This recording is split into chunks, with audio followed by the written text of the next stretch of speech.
What's going on, guys? Blazing here. Welcome back to the channel. Hope you're having a wonderful day, and thank you again for joining me in another Raid Shadow Legends video.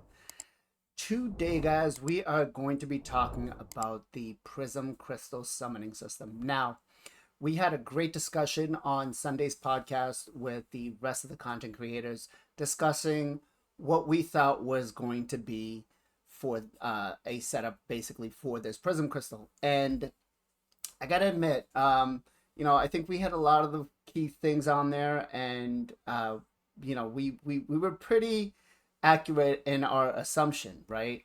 But I know a lot of people are pretty upset about the summoning pool, right? First, we have no void legendaries in there. We have no void epics. We have no void rares. Which, listen, Plarium has they're not going to make their void champions be obtained through an event like this for just 20 shards, right? You need 20 shards to be able to summon one of these champions, and the rates aren't actually that bad. They're better than most of the normal summoning events, but yeah, I would forget the mindset of having any sort of void champions in here.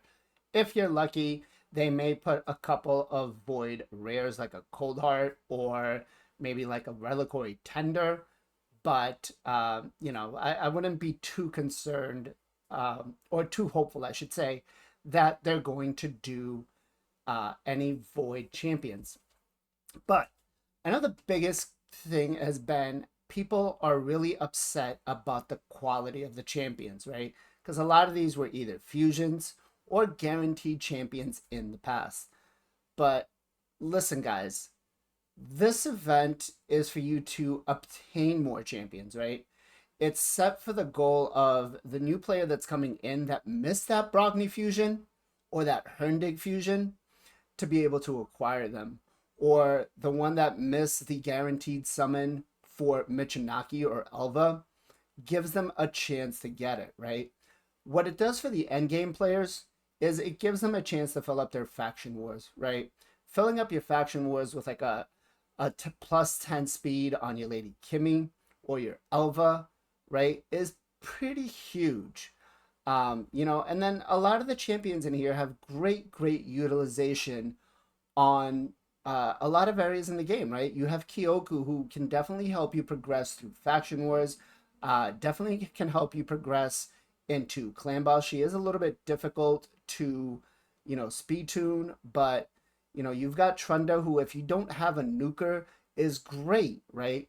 Brogni can single carry you all the way through early game into mid game and will bring your account into late game. Like, he will be the biggest support you have on your account, right?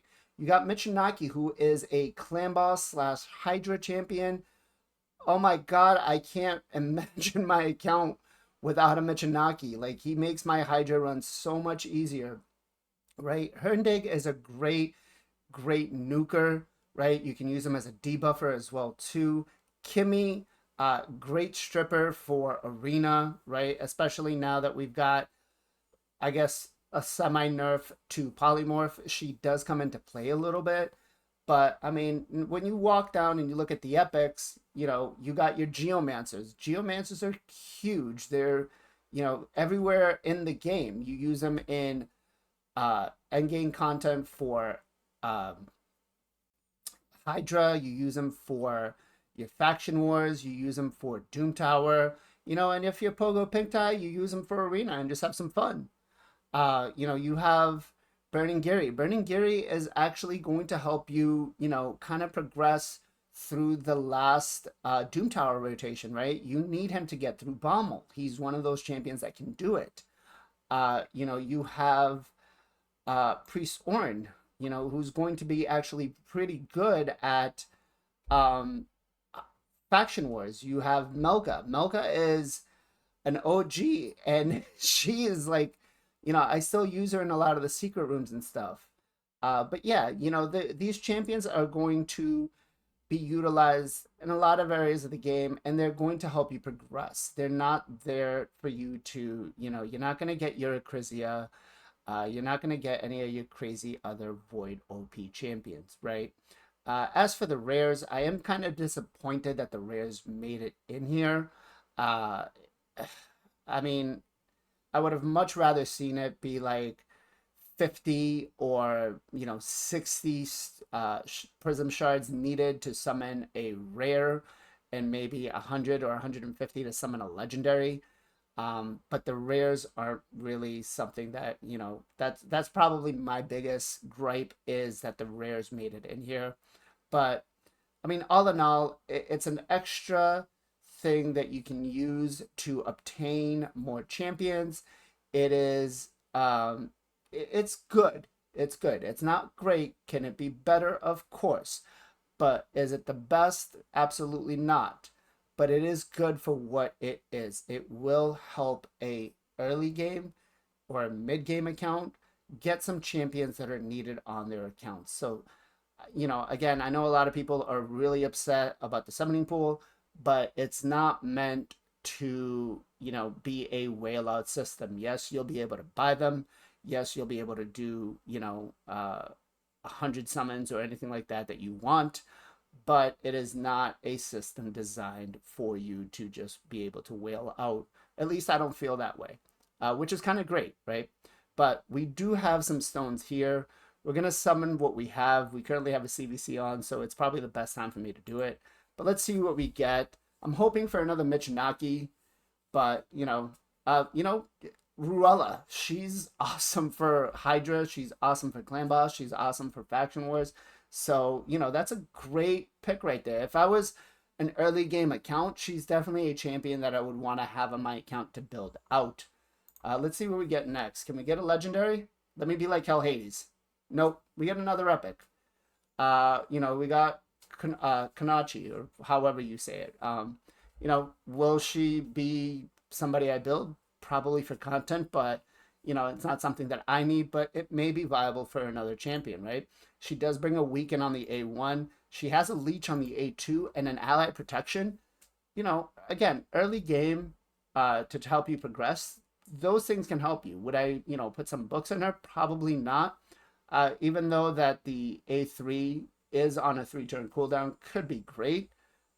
And then her passive's what? Places a block damage buff on this champion for 1 turn.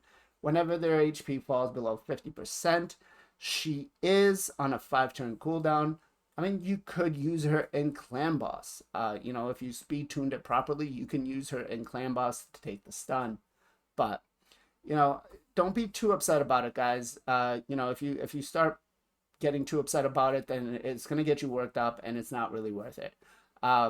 Hopefully, we can get more of these Prism Crystals through some other areas in the game. Currently, the only one we can get it through is in the Spider Tournament, right?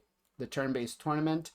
I do think that the points required for it were quite high, because I think at stage 20 or at stage 10 hard mode Spider, you're still looking at like 1500 energy-ish, somewhere around there, depending on how many turns you take. So I'm not a huge fan of that. I feel like it should not cost us more than our daily energy, because if we just end up with a 3 and 4-star chicken, not going to be too excited. But I've yapped up long enough. Guys, I hope this video helped you. If it did, give me a thumbs up. Let me know down in the comments below, did you pull for this? What did you pull? I am excited to see what everybody's gotten, and is the champion that you pulled going to be useful for you, or are they a faction guardian? Are they going to be a must build? But as always, guys, much love, much appreciation. Be safe, be well, be good to each other, and I'll catch you guys on the next one.